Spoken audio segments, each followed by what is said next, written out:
একসময় প্রবল স্রোত আর প্রাণবন্ত জলধারায় ভরপুর ছিল চাঁদপুরের ডাকাতিয়া নদী, কিন্তু সময়ের ব্যবধানে সেই নদী এখন অনেকটাই মৃতপ্রায়। দখল, ভরাট, বাঁধ আর নদীর পাড়ে বর্জ্য ফেলার কারণে নদীর অনেক অংশে আজ আর প্রাণের অস্তিত্ব নেই। স্থানীয়দের অভিযোগ, প্রভাবশালী মহলের দখলদারিত্বে নদীর দুই তীর জুড়ে গড়ে উঠেছে ঘরবাড়ি, দোকানপাট ও বিভিন্ন স্থাপনা। এতে নদীর অভ্যন্তরীণ স্বাভাবিক প্রবাহ বাধাগ্রস্ত হচ্ছে, কমছে পানির গভীরতা।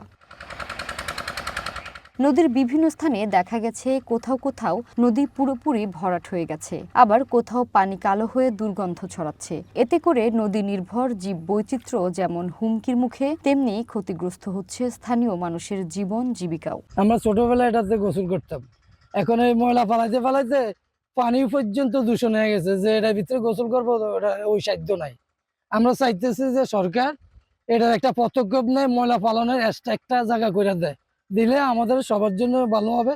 নদীর মাছটা কৃষিরা ধরে ধরে খাইতে পারবে। সরকারি মাল আইতো, এটা লস আইতো ডাকাতেন ডাইরেক্ট।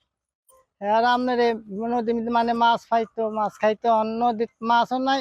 জায়গা জায়গা বান দিয়া থুইছে, বেড়ি বান হয়েছে, পুরা হেনা নদীর মধ্যে ওইয়া রয়েছে, পরিষ্কার করে না, মাছও নাই। এই নদীতে আগে জাহাজ ট্রলার চলাচল করেছে, এখন এই নদীর জায়গায় জায়গায় বাঁধ দেওয়ার কারণে জাহাজ চলাচল না করতে পারলে মানুষ পানি নষ্ট হয়ে যাচ্ছে, নদী ছোট করে দিচ্ছে বা নদীতে পাশে বাড়ি করে নদী দখল করে জোর জবরদস্তি করে নদী বেরি দিয়ে মাছ চাষ করছে।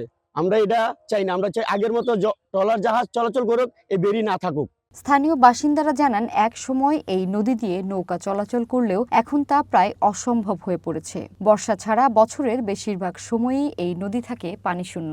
ফলে আমাদের দাবি যে এই নদীটাকে সারা বছর পরিচ্ছন্ন রাখা, দখল মুক্ত রাখা এবং সেখানে অবৈধ যত দখল আছে ইজারা সেগুলিকে বাতিল করে সেখানে এই নদীটাকে যাতে মানুষের বসবাসের মানে উপযোগী সেখানে করা হয়। জেলেদের যাতে যারা সেখানে সুষ্ঠুভাবে জীবনযাপন করতে পারে, মাছ শিকার করে জীবিকা নির্বাহ করতে পারে, সেই জন্য কর্তৃপক্ষের প্রতি আমাদের বিনীত আবেদন থাকবে। যে অবৈধ দখল হয়ে যাচ্ছে, বিভিন্ন ধরনের যারা আমাদের এখানে জনসাধারণ রয়েছে তারা চেষ্টা করছে অবৈধভাবে এই ডাকাতি নদীও দখল করার জন্য বিভিন্ন অংশে, বিভিন্ন বাজারে। আমাদের পানি উন্নয়ন বোর্ড থেকে ওনারা, আমি যতটুকু জানি যে ওরা একটা প্রস্তাব রেডি করছে যে কারা কারা দখল করছে এবং দখলের পরিমাণটা কত। আমরা ডিস্ট্রিবিউশনের মাধ্যমে আমরা যেটা করবো সেটা উচ্ছেদ মামলা করে আমরা সেটা উচ্ছেদ করার ব্যবস্থা করব।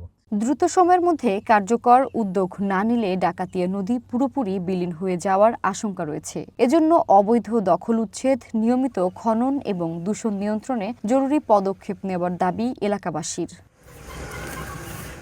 ভারতের ত্রিপুরার পাহাড় থেকে উৎপন্ন হয়ে কুমিল্লা ও চাঁদপুর জেলার ওপর দিয়ে প্রবাহিত ডাকাতিয়া নদী মেঘনার একটি গুরুত্বপূর্ণ উপনদী। প্রমত্তা ও উত্তাল রূপের কারণে এক সময় এই নদীতে যাত্রীবাহী ও মালবাহী নৌকায় ডাকাতরা হানা দিত বলে এর নাম ডাকাতিয়া হয়েছে বলে প্রচলিত।